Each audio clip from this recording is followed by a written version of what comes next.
Next on Stormwatch, you'll see how you can get a great cut for free. We'll see how one MATC culinary instructor crafts the perfect burger. We'll learn how to communicate more effectively, and want to put your strategic skills to the test? Stormwatch visited with the MATC Chess Club. Two human resource students will give you their tips for creating a resume.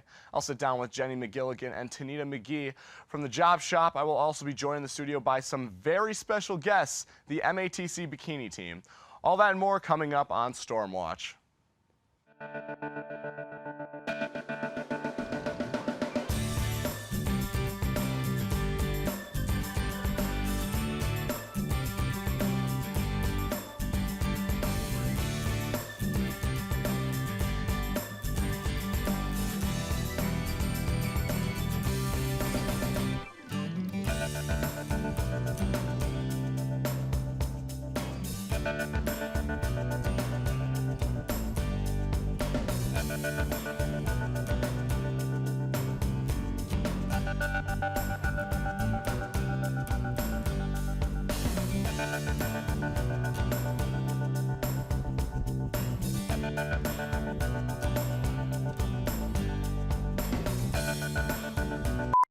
Hello and good afternoon. Thanks for joining me on this week's edition of Stormwatch. I'm your host, Luis De Leon.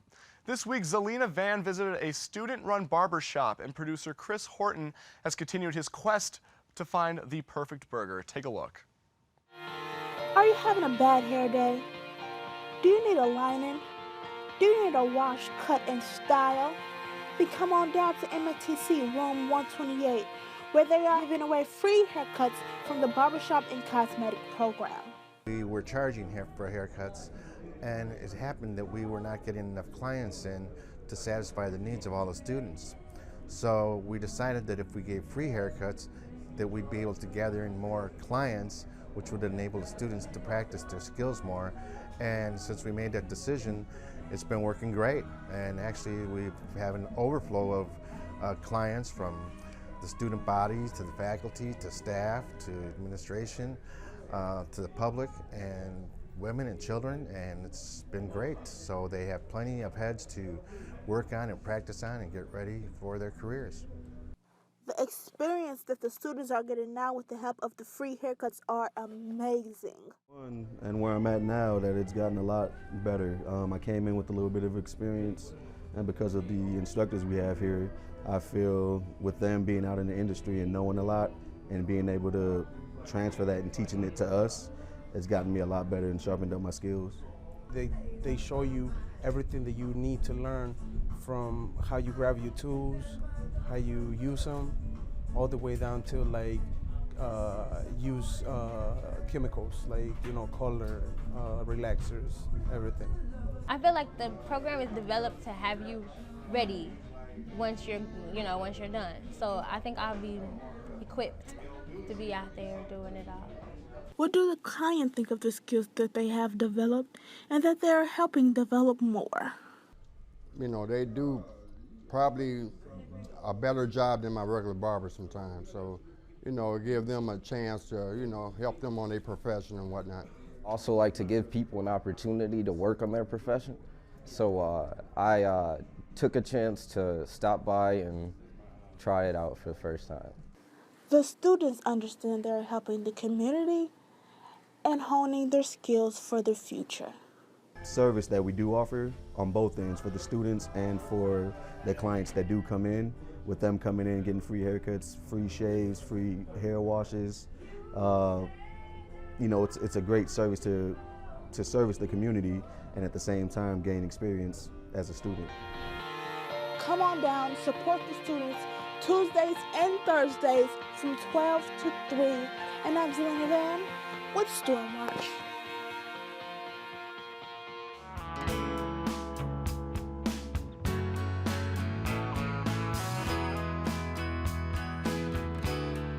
With the burger conspiracy mystery put on the back burner, it's time to highlight the cheeseburger on its own. Hello, I'm Christopher Horton, and I'm pumped up about cheeseburgers. Today, we will see a demonstration on the way a cheeseburger is made. Also, we will have some opinions on where the burger can go in the future. But first, let's have a look at the brief history of this delightful sandwich. Elegant, stunning, Irresistible are a few words many people use while describing the hamburger, but people often lose sleep over the true origins of this famous sandwich. Hamburg, Germany is the reason behind the name. It is said that sailors who traveled between Hamburg and New York City in the 1800s arrived at port and ate grilled minced steaks between two slices of bread. The long-standing debate over the first person to actually make and sell this innovative sandwich is highly controversial. In the late 1800s, supposedly Fletcher Davis of Athens, Texas created a minced meat sandwich and called it the burger. But in 1995, the truth came out, and Davis was revealed to be a fraud as a newspaper in Dallas supplied the real details. In 1891, a man by the name of Oscar Bilby, a native of Tulsa, Oklahoma, was actually the first to serve a burger between two buns. The newspaper also stated that Tulsa beat out Texas as the birthplace of the delicacy. Now that you have the lowdown on the juicy history of the burger, let's take a look at the sandwich in full detail. I was able to obtain a demonstration on the best way to make a cheeseburger from a member of the culinary department here at MATC. Kurt Fogel is the head chef in the 6th Street Cafe, as well as an instructor here at the college. Things we found that we liked the best was a really buttery, toasted, soft bun that you could really squeeze down. We like the combination of different types of cuts of beef that we season before we grind it. We like cooking burgers on the flat top because we think you get incredible caramelization on the outside of the patty. Besides what goes on it, you know, for me, the classic American burger's got mayonnaise, ketchup, mustard, pickles, you know, sometimes you're in the mood for lettuce and tomato, but you know, I think if you're gonna put lettuce and tomato on a burger, you gotta put tomatoes on when it's in the summer, when the tomatoes are great, you know. If it's just a tomato with no flavor, you're better off probably just with ketchup. With lettuce, I like using iceberg, which, you know, we really don't use for salads anymore, but just because it's a crunchy texture and it puts a lot of water there, so you know, it lends something other than just, you know, a flat piece of wilty lettuce. You know, obviously really good cheese, but sometimes, you know, most of the time, you know, an American cheeseburger, what people envision is American cheese. Kurt spoke on the future of the burger and whether or not its progression has flatlined. Well, I don't think it's going to plateau. I also don't really think the future of the burger is going to be like the Jetsons, where you pop 5 pills and one tastes like bread and one's ketchup and one's pickle and one's burger. I think that, you know, just mastering its simplicity is going to be really the future. The burger is a wonderful treat for students around the school. It's tasty and simple to make, perfect for a quick snack. Join me in a couple of weeks while I hit the town in search of ways former students of the college go about making and selling their burgers, and asking them what burger making means to them. For Stormwatch, I'm Chris Horton. My oh my, those burgers sure do look great. I can't wait to try making them on my own. Christian Kelly sat down with Sharon Jewell to see how we can communicate better with one another, and Marcelo Martinez has an idea on how you can put your tactical skills to the test.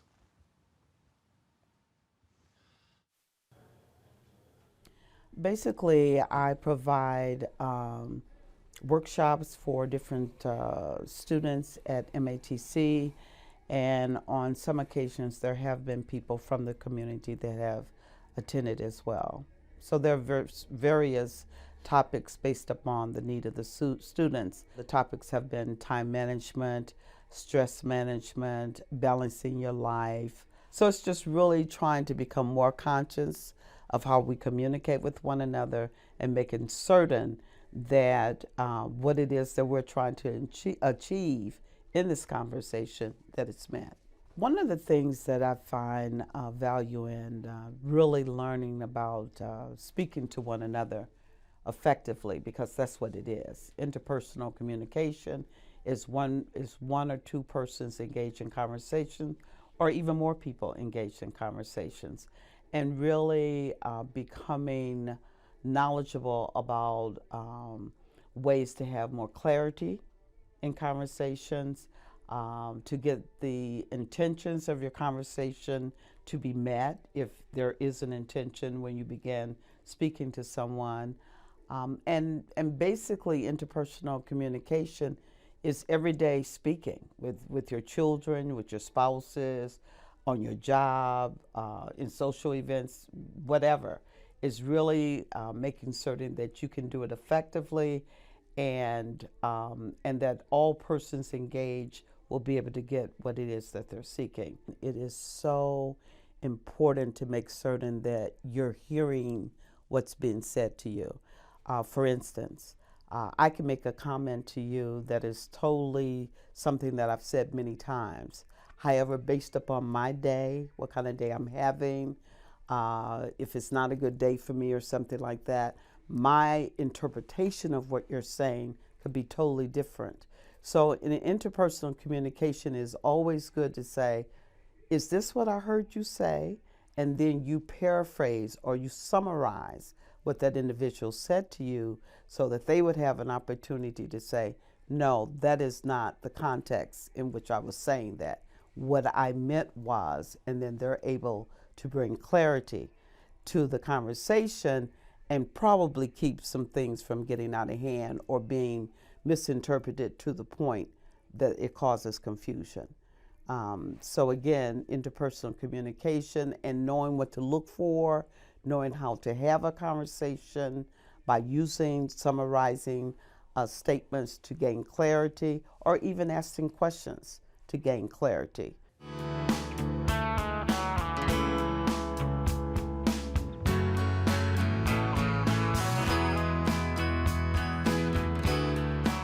A challenger approaches.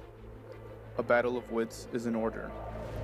Race, education, and gender doesn't matter here, only one's tactical skills in the forefront. Both players have the same ambition in mind, victory at any cost. There are millions of possibilities contained within the 64-square grid, countless strategies with only 16 pieces. The pawns can only move forward and attack diagonally. The knight, move in an L shape with the ability to jump over allies and enemies alike. The bishop can move diagonally across the board and strike any enemy standing in its way. The rook, similar to the bishop, only with the power of vertical and horizontal movement. The queen, the most coveted power piece, combines the powers of the rook and the bishop. And the king, the most important piece, can move in any direction within a 1 square radius, and must be protected or captured and forced to surrender with the sweet phrase of victory. Checkmate. You can cut the intensity with a knife. And all this is possible on the MATC campus, the Chess Club. We meet in the main cafeteria on the 3rd floor, Thursdays 1:30 to 3:30. We're open to anyone that wants to come and play, but the tournaments are generally open only to the MATC students. Check. A few years ago we played Marquette and we won, but we played them 3 times total and they won twice. And in order for MATC to cream Marquette again, membership needs to rise. That's where you come in. Instead of looking back at the club's glory days, let's make them a present reality. I think there's a lot of potential for the chess club. If we get enough membership, we certainly could be the strongest club on campus. And joining can also help bring the club's future plans into fruition.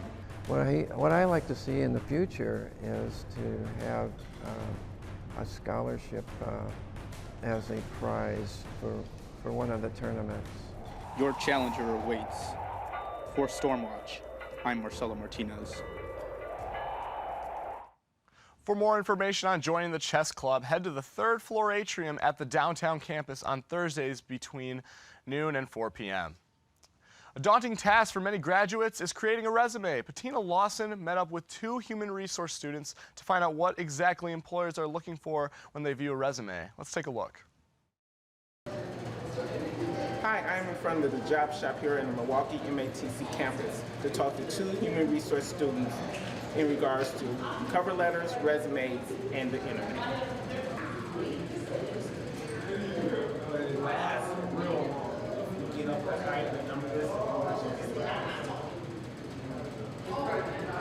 Carrie Jackson is one of the individuals I had a chance to talk to at the job shop. She will be talking about what information is needed in a resume. I would say to start with, for a resume, give me your contact information, your street address, and a telephone number to contact you. Then move on to your summary of qualifications. List everything that makes you stand out from another applicant, and then on to your education. If in classes while you were in school, you were able to maintain a 3.0 or higher and work a full-time job, it's very important that you have that listed on your resume. Relevant experience would be next. Everything that qualifies you for that job, enter that on your resume, and then move on to your work experiences, and then add references. The length of the resume should be 1 page, but no more than 2 pages. It's based upon the relevant experience that you have for the job. And I would say as far as the font size for the resume, should be in between 11 and a 12-point font, but not under 11-point font. MATC is another individual I got to interview at the job shop. She will talk about keywords, the internet, and emailing your resume and cover letters to potential employers. It's important to use keywords in the resume because on the resume is what the employer is looking for. So when you have that in front of you, you use those words to put on your application and on the resume.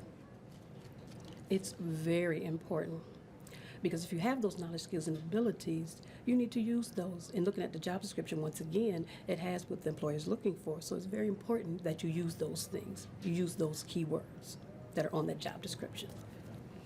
You would save that resume and cover letter in one file. Brief message stating the position you're applying for. If the employer is asking for different instructions or wants you to do something different, then you would follow that. If you have any questions, please stop by the job shop in the downtown campus. I'm Patina Lawson, and you're watching Stormwatch. Some very helpful information for soon-to-be graduates looking here for a job. Here to provide more information on getting a job after graduation are Jenny McGilligan and Tanita McGee of the MATC Job Shop. Thank you both for being here this afternoon. You're welcome.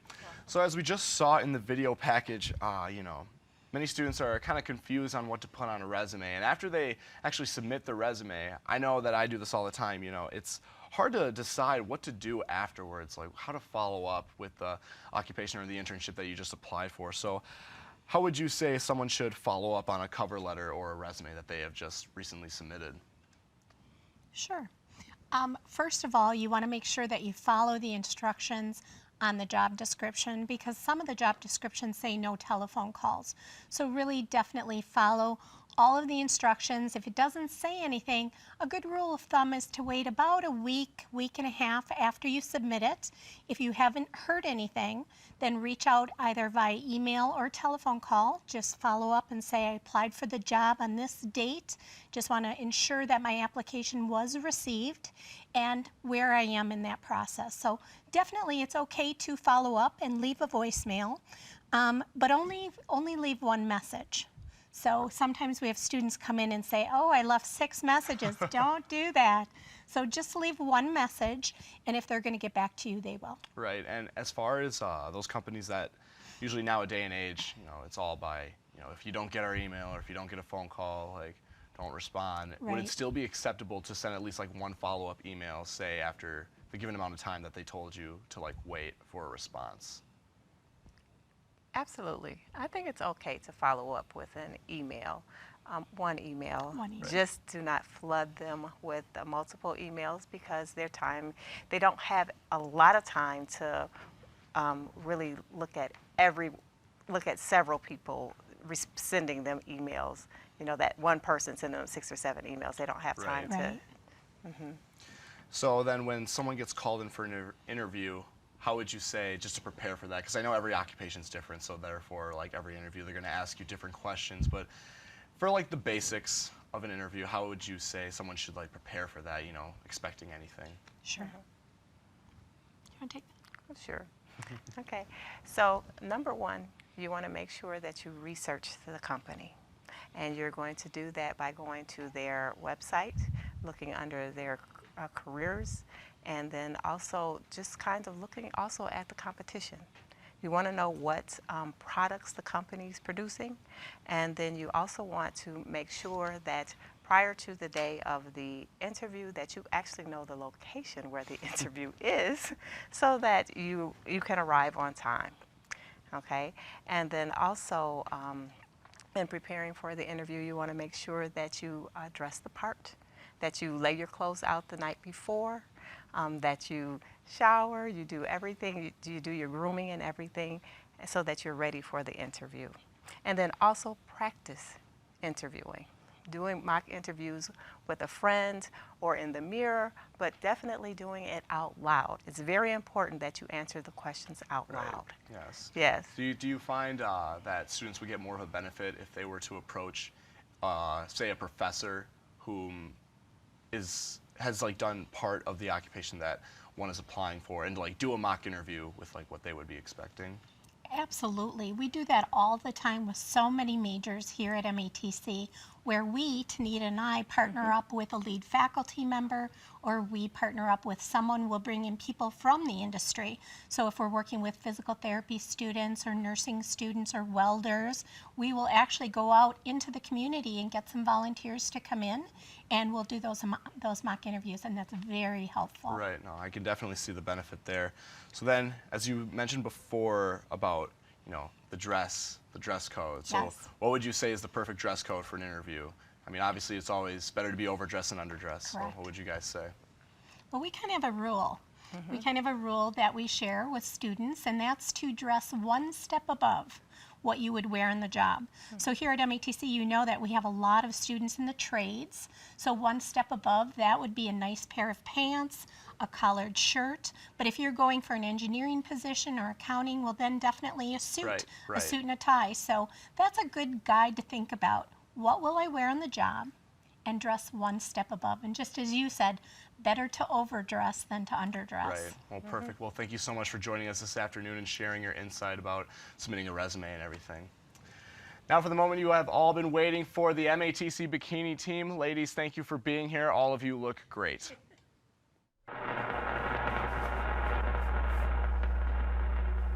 Good evening, ladies and gentlemen. And we're sorry to have to interrupt your program today, but we have an important message to bring to you from Great Cthulhu. Join us. Soon, the stars will become right, and everything we know will be devoured by chaotic forces that we cannot possibly understand. This is when the great old ones will rise and reclaim the world that was stolen from them the gentillions of millions of years ago. Join us. Join us. Our Lord, Great Cthulhu, has a plan for you, for all of us, for all of humanity, for every living being that breathes and dreams. For he comes to us in our dreams, and we see his might. Great Cthulhu has promised us that he will devour us first, before the long, torturous de-evolution of life on Earth and its ultimate destruction. Join us. Join us. We here at the Order of Dagon would like to extend to you the ability to join with us in the bosom of Great Cthulhu when he rises and brings a swift end to life on Earth. Join us. If you call the number on the screen, you will be directed to a friendly cultist who can assist you with joining our organization. Join us. Join us today. We here at the Order of Dagon want to facilitate as best we can all of those whose dreams have been touched by Great Cthulhu. All of those who see the true glory of the future annihilation of the world. Just call the number on your screen.